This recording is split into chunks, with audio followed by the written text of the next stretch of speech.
Semangat pagi fans, kita mau ke tempatnya Wong Kito Galo. Hahaha, itu loh Palembang fans. Apa? Pempek? Wah, ada nggak ya? Hehehe. Cek dulu aja sampai habis biar nggak penasaran fans. Pokoknya nggak cuma Palembang, tapi ada beberapa daerah lain di Sumatera Selatan yang juga bakal kita samperin. Mau memperkaya rasa cinta ke tanah air? Yuk fans ikutan!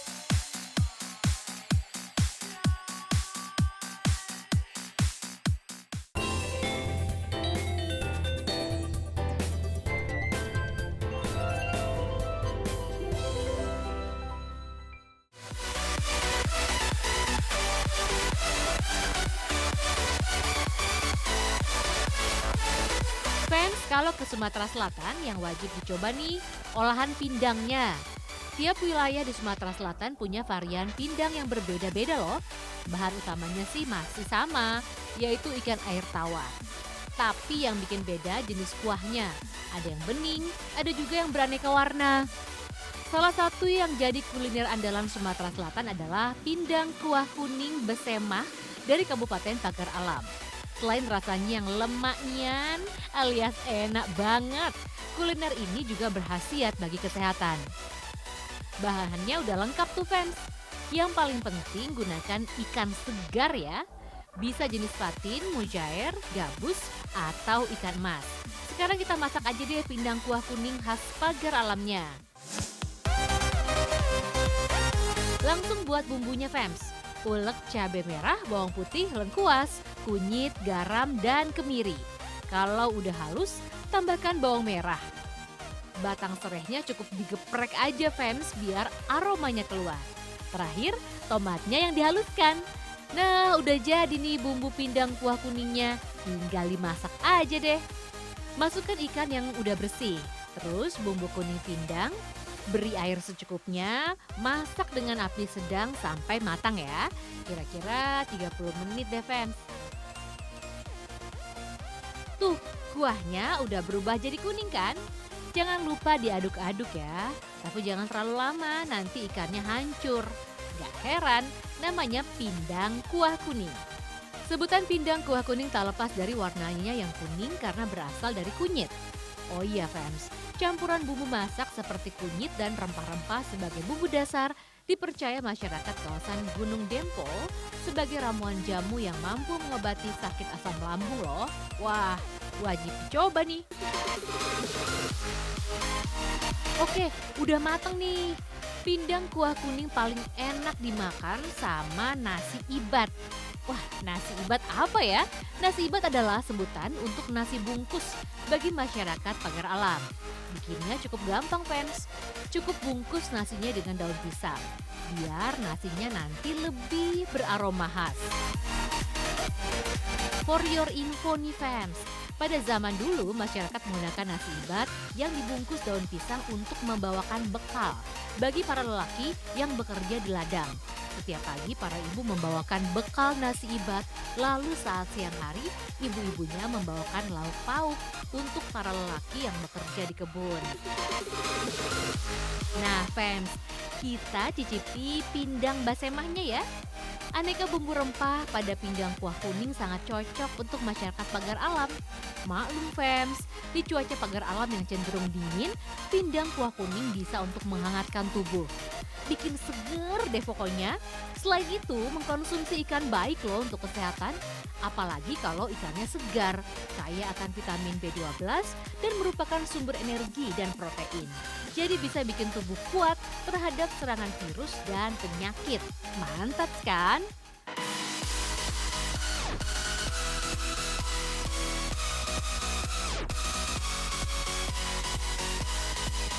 Meskipun masih Sumatera Selatan, lain kota, lain juga jenis pindangnya loh.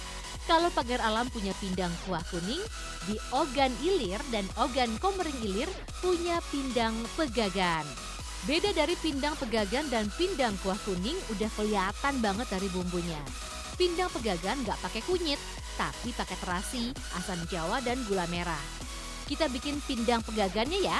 Haluskan cabai merah, bawang merah, garam dan gula. Kalau asam jawa dan terasinya kita cairkan aja fans. Tambahkan cung atau tomat hijau, aduk sampai rata. Panaskan air, masukkan bumbu halus dan juga bumbu cairnya. Aduk-aduk sampai warnanya berubah. Habis itu tambahin gula merah. Nah, yang membuat ciri khas dari pindang pegagan yaitu warna kuahnya yang merah. Terlebih lagi, ikan yang digunakan adalah ikan tapa. Ikan endemik Sungai Musi yang sudah sangat langka. Gak dijual di pasar, fans, jadi harus pesen. Kalau udah matang, angkat aja ya. Tuh, beda kan sama pindang kuah kuning? Tapi yang jelas sih sama-sama enak kok.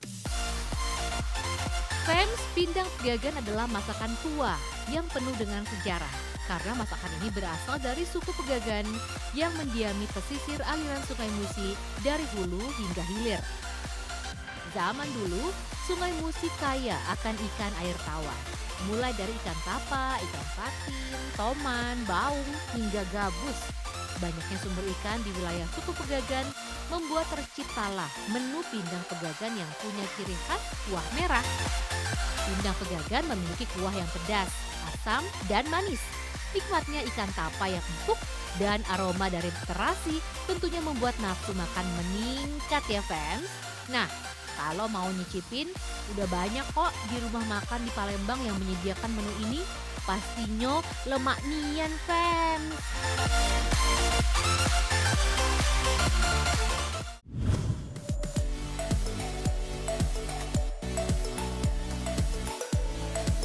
Fans, kalau ke Palembang jangan cuma makan pempek ya. Ada juga nih camilan yang unik dan enak. Namanya rujak mie. Tapi rujak yang satu ini sama sekali nggak ada buahnya loh. Makanan ini terdiri dari mie basah, soun toge, irisan timun, taburan ebi, irisan tahu, dan ditambah dengan irisan pempek goreng. Makanan ini sebenarnya perpaduan dari dua etnis besar di kota Palembang pada abad ketiga Masehi, yaitu etnis Melayu dan etnis Tionghoa. Cara buatnya juga gampang fans. Udah goreng pempek potong kecil-kecil. Masukkan semua bahan ke dalam mangkok. Tambahkan saus cuka, kalau orang Palembang bilangnya cuko. Secara tampilan memang sedikit nyeleneh bagi yang nggak biasa ya, karena tampilan utamanya yang dominan mie, tapi berkuah cuko ditambah dengan potongan pempek. Tapi bagi masyarakat Palembang fans, rujak mie malah kadang dijadiin sarapan loh. Nggak heran kalau orang Sumsel sudah biasa sarapan dengan makanan yang pedas-pedas. Tapi kalau kalian belum terbiasa, jangan coba-coba deh. Yang ada nanti malah sakit perut.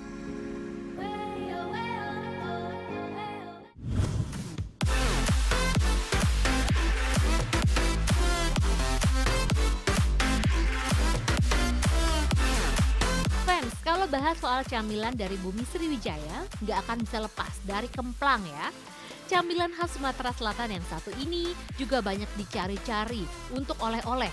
Rasanya yang khas ikan dan dinikmati bersama sambal kemplang menjadi perpaduan yang pas dan juga enak. Bahan utama kemplang sama kayak pempek fans, yaitu dari ikan. Cuma ikannya sudah digiling dan ditambah tepung terigu, garam, juga penyedap rasa. Ikan yang telah digiling dimasak bersama garam dan penyedap rasa untuk dijadikan bubur adonan. Setelah itu fans, campur adonan dengan tepung tapioka lalu uleni. Adonan dibuat lenjeran, berbentuk silinder yang bulat memanjang kayak gini nih.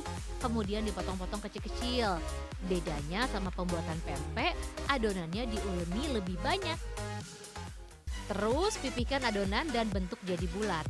Kalau di sini pakai paralon tuh fans. Jangan lupa tambahkan tepung ya biar adonnya gak lengket. Kita lanjut untuk kukus selama 30 menit.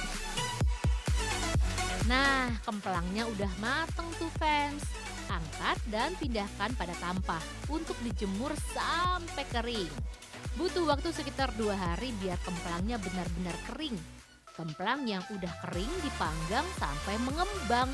Uniknya nih fans, saat proses pembakaran harus cepat dibolak-balik dan terus dikipas. Biar rata ngembangnya dan gak gosong. Kalau kemplangnya udah mulai mengembang, pukul-pukul biar kemplangnya jadi pipih sempurna bentuknya. Nah, Ada tambahan info nih fans. Nama kemplang diambil dari dialek Melayu lokal Sumatera yang memiliki arti memukul. Seperti proses ini nih fans. Unik ya? Wah, kemplangnya udah jadi. Paling enak dinikmati bareng cuko tuh fans. Tapi cuko kemplang warnanya lebih merah dan lebih banyak cabenya. Pas banget buat yang suka pedas. Buat oleh-oleh juga bisa kok. Kemplang biasa bertahan 5-7 hari. Yang penting nggak kena udara terbuka aja.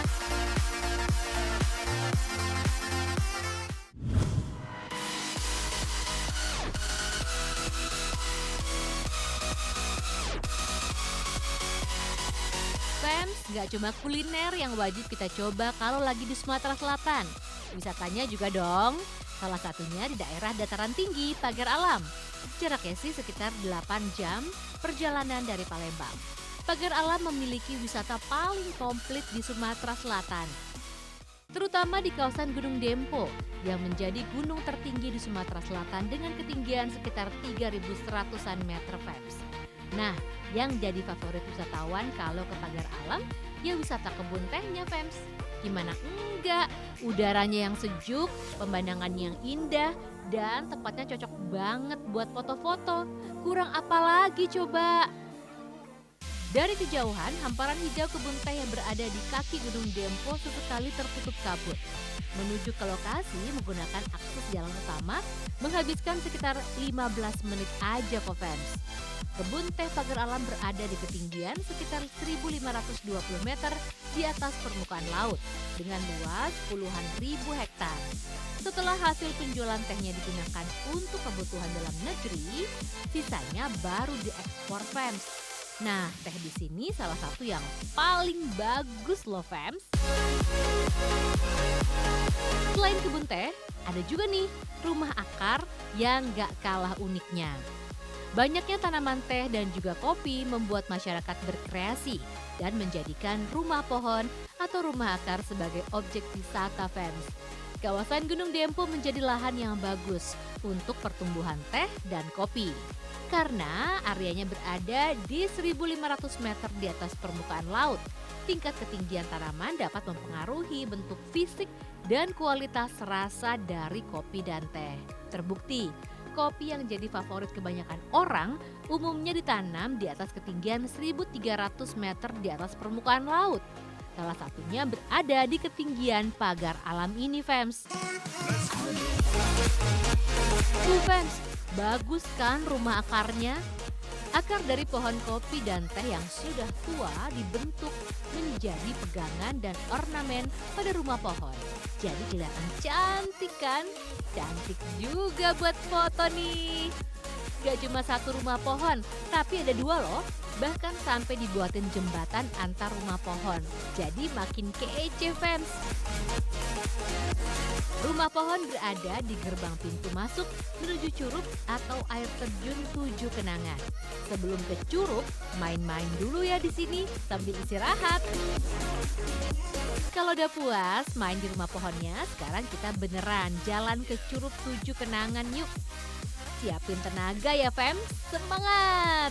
Jarak dari rumah pohon sebenarnya nggak terlalu jauh kok, sekitar 500 meter, tapi jalannya menanjak dan cukup terjal nih. Fams, tips nih, kalau kesini pas musim hujan sebaiknya datangnya pagi hari, biar jalannya nggak licin dan belum hujan juga. Kalau udah ngelewatin aliran sungai berarti udah sampai Curug 7 Kenangan tuh. Suasana sejuk dan segar udah pasti kerasa banget di sini. Debit air dari Curug 7 Kenangan selalu mengalir sepanjang tahun fans. Jadi kapanpun kita datang, airnya selalu banyak kayak gini. Oh iya fans, ada beberapa versi tentang asal-usul nama Curug 7 Kenangan. Ada mitos yang mengatakan dulu air terjun ini pernah dibuat mandi oleh 7 bidadari dan jadi kenangan sebelum bidadari naik ke langit. Versi lain mengatakan dinamakan Curug 7 Kenangan karena air terjun ini yang dituju dan setiap orang yang datang ke sini akan meninggalkan kenangan tersendiri. Lama-kelamaan orang menyebutnya jadi 7 Kenangan.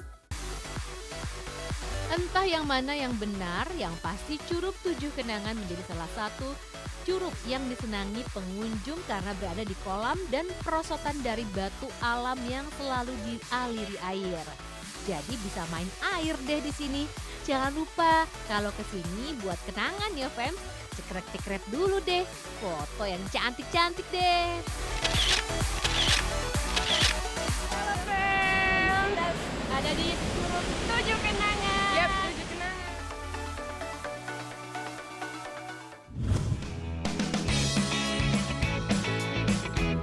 Fans, masih belum puas jalan-jalannya? Nah, kita ke kebun stroberi yuk.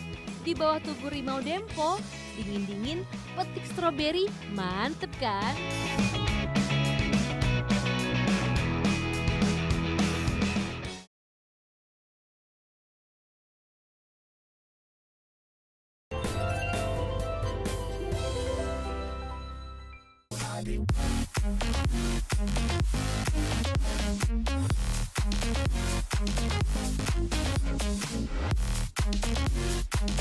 Fans, masih belum puas jalan-jalannya? Nah, kita ke kebun stroberi yuk. Di bawah Tugu Rimau Dempo, dingin-dingin petik stroberi, mantep kan? Wisata kebun stroberi di wilayah Dempo adalah objek wisata baru nih fans. Pengunjung bisa ambil stroberi sendiri di kebun, tapi ambil yang warnanya sudah merah semuanya ya, karena tandanya udah matang. Kebunnya memang gak luas sih, tapi cukup kok buat menikmati kepuasan petik stroberi. Ayo, cari-cari lagi stroberinya. Tanaman stroberi memang bukan asli dari Indonesia ya. Di negara asalnya, stroberi memang ditanam di iklim yang sejuk. Jadi saat masuk Indonesia di tahun 1980-an, stroberi mulai ditanam di wilayah pegunungan di Indonesia. Fam, stroberi bisa buat gigi jadi putih loh. Kandungan asam dari stroberi baik untuk mendapatkan warna gigi yang putih alami. Caranya gampang kok. Belah stroberi, gosok bagian dalamnya, dan biarkan beberapa menit untuk menghilangkan noda di gigi. Selain itu fam, stroberi mengandung serat tinggi tapi rendah kalori. Jadi ini membantu menjaga sistem pencernaan dan menurunkan kadar gula darah. Nah, yang mau diet, banyak-banyakin deh makan stroberi.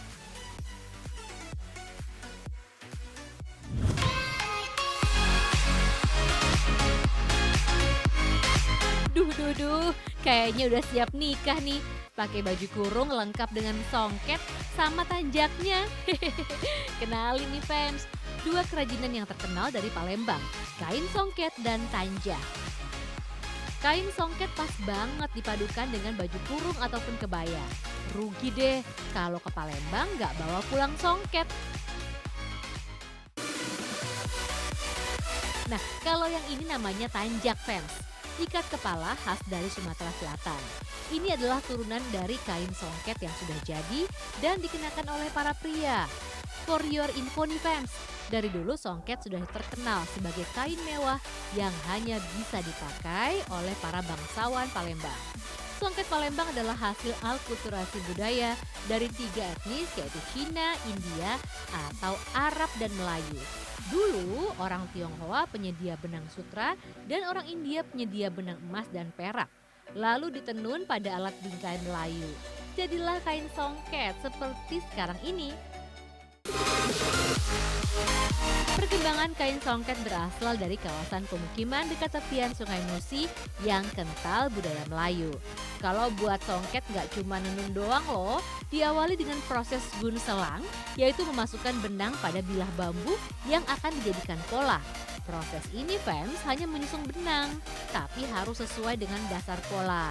Proses pengerjaannya bisa sampai seminggu loh. Selanjutnya proses nyungkit. Nah, kalau yang ini buat model polanya fans. Pola-pola rumit yang diciptakan dengan menggunakan benang emas atau perak. Modelnya sudah ada fans di kertas, tinggal diikuti aja alurnya. Dengan model kayak gini, menenun akan jauh lebih mudah dan bisa membuat kain songket dalam jumlah banyak. Bentuk kain songket akan terlihat saat ditenun. Yang nggak boleh dilupain saat menenun adalah benang emas fans, karena ini adalah ciri khas kain songket.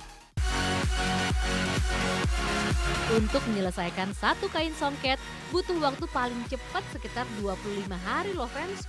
Wow, lama juga ya. Wajar aja fans, kalau harga kain songket mahal, prosesnya lama, pengerjaannya sulit. Kain songket Palembang punya jenis-jenis sendiri loh fans. Ada yang namanya songket lepus. Benang emasnya hampir menutupi seluruh bagian kain. Songket tawur motifnya tidak menutupi seluruh permukaan kain, tapi berkelompok dan menyebar. Ada pula yang namanya songket tretes, yang motifnya terdapat pada kedua ujung pangkal kain dan pinggir kain. Bagian tengahnya sengaja dibiarkan polos. Nah, ada tips untuk perawatan kain songket fans. Gak boleh kena panas dan disimpan di ruangan sembarang ya. Kalau habis dipakai, kain songket harus diangin-anginkan dulu, lalu digulung. Setiap 3 bulan sekali harus dibuka untuk menghilangkan bau yang ada di dalam lipatan.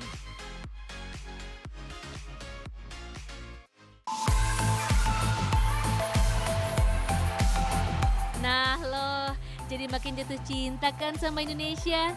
Tonton Ragam Indonesia besok pagi lagi ya fans, yang bakal mengajak kalian menikmati keragaman bumi pertiwi. Cintai Indonesia dengan segala keragamannya, cintai Ragam Indonesia. Bye-bye!